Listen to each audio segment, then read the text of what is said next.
This week we check out the infamous Prey, and I'm talking about the original game, not the game that was released a few years back by Arcane and Bethesda, but had nothing to do with the original 2006 release. The story of the game itself is very interesting. I remember it being on a sale on Steam when it first came out, and then an article was released stating that due to its overwhelming popularity, Steam ran out of keys. Okay, no big deal, I'll catch it on a different sale. Except, it never reappeared on Steam. The legend goes that Steam never replenished the CD key stock, so they simply delisted the game forever. So I never got to play this game that everyone had talked about. Well, that is, until I was browsing abandonware websites and saw this. There's no way this was the full game. Yet it was. Wow. 16 years later, I am finally able to play Prey. So does it meet the hype? Well, I had a hard time putting the game down. You play as a Cherokee mechanic named Tommy. The game opens with him looking in the mirror, lamenting on how his life turned out, and how he wants to leave the reservation with his girlfriend Jen. After she starts getting harassed by two drunk guys, you beat the crap out of them with a wrench, and then suddenly, you're abducted by aliens. No, seriously. You find yourself in a massive space fortress known as the Sphere, and the goal is simple. Escape with Jen. You might immediately notice that the game uses this Doom 3 engine. Characters do look clunky, and the space alien feel seems like it might have been a spin-off of the Doom series, but once playing the game, you'll see that there's quite a bit that makes the game stand out on its own. For one, there's a lot more puzzles involved in Prey.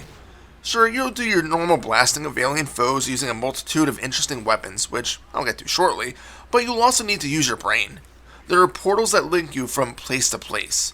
You can defy gravity by stepping onto lit walkways that allow you to essentially walk on walls and ceilings.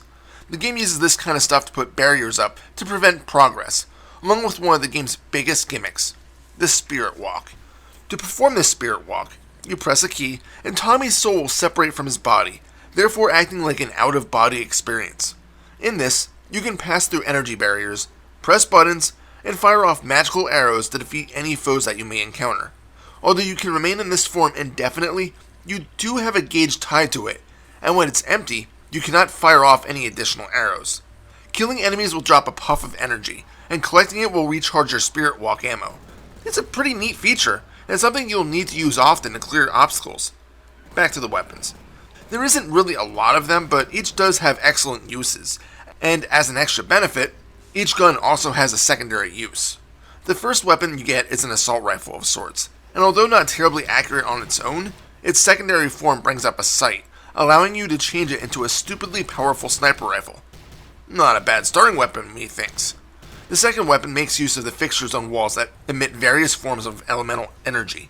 This changes the weapon from a rapid-firing rifle to a close-range ice cannon, to a super-powered electric railgun, to even a late-game laser beam. There's also a shotgun that you surprisingly don't get until about halfway through the game, something that's really unusual for an FPS game. It fires off acid shots, and its secondary ability concentrates the poison, narrowing its damage area, but increasing the damage. One of the most interesting things about the game, and it also applies to your health and Spirit Walk gauge, is that nothing is numerical on the HUD. Everything is shown as a meter of sorts. So it's hard to know exactly how much ammo you have in stock, but instead need to estimate from where the gauge lies. However, it's never really became a problem for me, as ammo is fairly plentiful, and if you start running out of ammo in one weapon, you're probably going to be fine with a different one. Most of the enemies you fight are generic alien thugs wielding those assault rifles you find at the start, yet there are other enemies that will cause a bit more danger. There are some annoying ones that fly around, shooting homing projectiles at you, and some that both fly and crawl around that look like they possibly came from Duke Nukem Forever. Actually, come to think of it, I wonder if Duke Nukem Forever took some inspiration from the alien designs. Speaking of flying, there are some vehicle segments where you are forced to fly around, shooting things and finding areas to dock. Honestly, I feel like these are the weakest parts of the game. The combat on foot is fun, although over quickly, but it still makes you feel like you're really in danger. The vehicle combat is kinda eh. You have infinite ammo, but limited health. Most enemies can be avoided by simply strafing around them, but I can live with the blander air combat. What I couldn't stand is the somewhat open areas that you were forced to fly through. It made pathfinding a bit difficult, and I know I spent quite a bit of time aimlessly flying around looking for areas to disembark and continue on. The worst is in the late game areas, where you are flying around in what seems to be the outer extreme of the sphere, looking for any clue on where to go. You are given the ability to fully fly around this massive, empty area, devoid of anything other than a few enemies here and there. Even when I opened up a door, it didn't seem to do anything. It took probably a good 15 or 20 minutes for me to figure out that I needed to hit a button to activate a transit system to fly into to reach the end of the area. Although I'd say the vehicle segments could have stayed in the game, I just wish there were less of them. Although the game isn't terribly difficult, you will probably die. Well, sort of. You can't exactly die in Prey.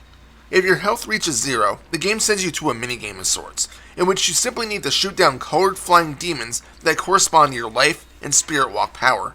The more you shoot down before your body gets sucked into the portal at the center of the screen, the more power that you'll respawn with. And you come back to the exact point that you died at.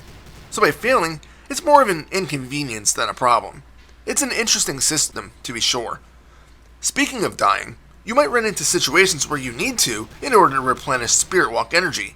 There are certain puzzles that require you to fire your magical arrows. But if you run out of ammo and there are no enemies around to replenish it, you will literally have no choice but to die and recharge it during the afterlife segment.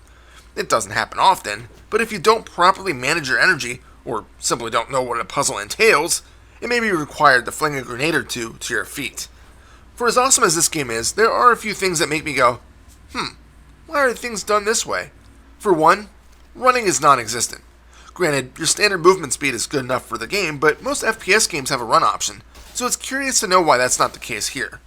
Secondly, why are all the human survivors in their underwear? It's kinda strange, as the game tells you early on what the aliens are planning on doing with the human population, but survivors that are running around are pretty much naked. Just makes you scratch your head, that's all. Thirdly, you do get a health upgrade late in the game, but I don't understand why you don't get something like that sooner, especially since death doesn't seem to be an issue.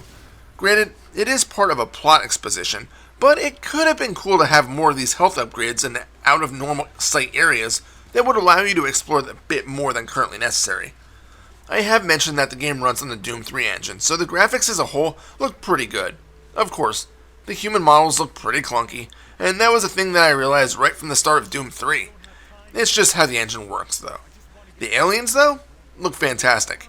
They have an interesting half-organic, half-mechanical look, at least some of the creatures do. The environment isn't quite as dark as, say, Doom 3, but it's still moody, and if you have an issue seeing, you do get a lighter that you can activate. There's also some surprising gore in the game, and I'm not just talking about Doom 3 style gore, with blood here and there and maybe a few gibs. No, there's actually a scene where one possessed child kills another. That floored me. Usually violence against kids is a gaming no-no, but here in Prey, they show a violent scene with a girl getting possessed by something, then turning on the boy. You then need to shoot down the ghostly girl. Wow, I was not expecting that. As you can interact with monitors, you can also play a few arcade games. The prologue area is a bar, and there's a video poker, blackjack, and slot machine available. There's also a jukebox that you can pick songs with, and there are mostly some amazing 80s classic rock. Rock on, man, rock on. There was speculation that the licensed music is why the game disappeared from Steam, but I have a hard time believing it, as it vanished way before the licensing would have expired. So after 16 years, was Prey worth playing? Oh, absolutely. I had a literal blast running through the sphere, shooting down hostile aliens, and learning more about the Cherokee background. The ending is an interesting one, and the journey to get there was worth every minute. As I mentioned, I could have done with a lot fewer vehicle segments, and the bosses overall were a bit disappointing, but I can understand why everybody praised the game. If you're interested in it, and like me never was able to play it, I would definitely recommend getting yourself a copy. Final score? 6 out of 7. This is Reaper. Happy fragging.